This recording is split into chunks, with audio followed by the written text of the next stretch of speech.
চলে এসেছি রুদ্রবার্তা রান্নাঘরে রান্না করতে। আজকে রেসিপি হচ্ছে থোড়ের তরকারি বা থোড়ের ঘন্ট। চলুন কিভাবে বানাচ্ছি দেখা যাক। থোড়ের তরকারি বানাবার জন্য এখানে দেখুন একটা বড় সাইজের থোড়কে মানে টুকরো এইভাবে একদম ঝিরিঝিরি করে কেটে নিয়েছি। আর এর মধ্যে একটু লবণ আর হলুদ দিয়ে একটু চটকে নেব, তাতে কি হবে রান্না করতে আমাদের সুবিধা হবে। একটু হলুদ দিলাম এটা কালারটা না চেঞ্জ হয়ে যায়, নাহলে একটু কালো ভাব এসে যায়। আচ্ছা এইভাবে আগে চটকে হাত দিয়ে খুব ভালোভাবে চটকে নিয়েছি, মানে ছোট ছোট করে একটু ভেঙেও গেল। এটা রান্না করতে সুবিধা, এটা নরমও হয়ে যাবে যেহেতু লবণ আর হলুদ মাখানো আছে। রান্নাটা শুরু করব, তার জন্য সর্ষের তেল দিয়ে দিচ্ছি।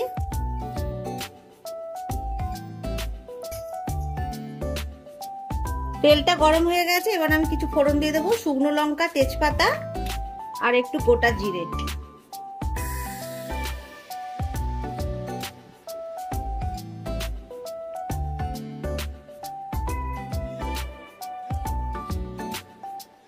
ফোড়নটা ভাজা হয়ে গেছে, এবার আমি সবজিগুলো তুলে দেব।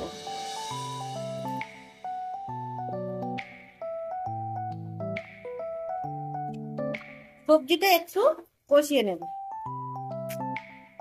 মোটামুটি সবজিগুলো ভেজে নিয়েছি। এখানে একটু নারকেল কুচিয়ে নিয়েছি অল্প করে। এই নারকেলটা আমি এখন দিয়ে দিচ্ছি। এটা আমি আগেও ভেজে নিতে পারতাম, কিন্তু কোনো অসুবিধা নেই, এখন দিলেও এই তেলের সাথে ভেজে যাবে, তাহলে বেশি শক্ত মানে ছিবে টাইপের হয়ে যাবে না। আচ্ছা এই সময় একটু আদা গ্রেট করে নিয়েছি, বেটেও নিতে পারেন। আদাটা দিয়ে দিলাম। এটা আরেকটু কষিয়ে নেব। কিছুক্ষণ কষিয়ে নেওয়ার পর এবার থোড়টা দিয়ে দেবো।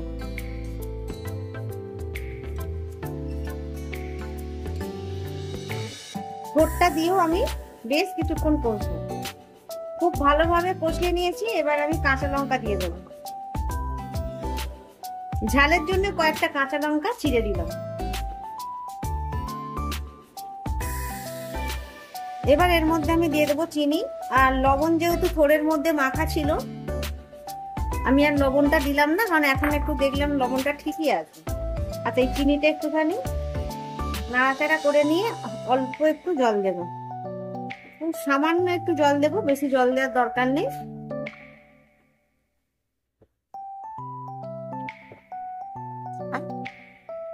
গ্যাসের ফ্লেমটা মিডিয়াম টু লোয়ে করে আমি ঢেকে দেবো। বেশি জল দেবো না, এটা মাখা মাখা হবে তো। ব্যাস এইভাবে 10 মিনিট থাকবে। 10 মিনিট হয়ে গেছে, ঢাকাটা খুলে নিচ্ছি। এই দেখুন কতটা জল, খুব সুন্দরভাবে সিদ্ধ হয়েছে।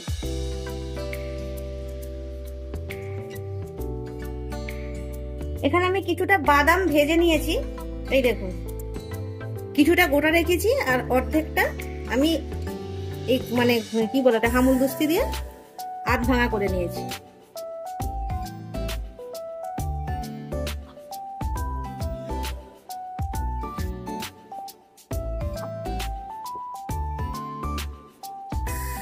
আর এই যেগুলো গোটা সেগুলো দিয়ে দেবো।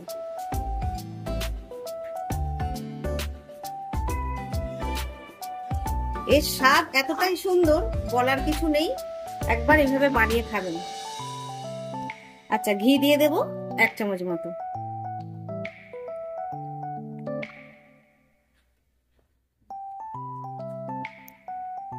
এই সাধারণভাবে এইভাবে যদি রান্নাটা করেন না, রুটি ভাত সবের সাথে দারুণ যাবে আর অপূর্ব খেতে।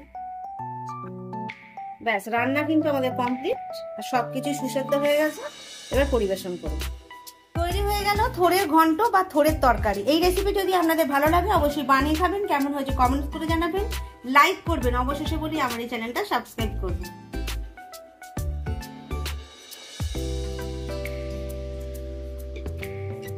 ভাই থোড়ের তরকারিটা খেয়ে দেখো। চিকেন মটন তো অনেক খেয়েছো, সাধারণ জিনিস খেয়ে দেখো, কারণ সাধারণ জিনিসটা অসাধারণ হয়েছে কি দেখো। অনিস খা, অনিস খেয়ে দেখ। আর তোকে কেন বলছি না বলতো, আমাদের বাড়িতে থোড় মোচা আর কাঁচকলা এটা খুব হয়। টেস্ট কেমন হয়েছে বলো? তোর বোঝা যাচ্ছে না দিদি। নারকেল সবকিছু একটু দিয়েছি বেশি। দারুণ খেতে। আমি এইভাবেই বাড়িতে রান্না করি। দারুণ খেতে, দারুণ দিদি। খুব সুন্দর খেতে। ও হেভি। Thank you. আজকে এই পর্যন্তই থাক, অন্য রেসিপি নিয়ে অন্য একদিন আসবো। আজকের মতো টাটা।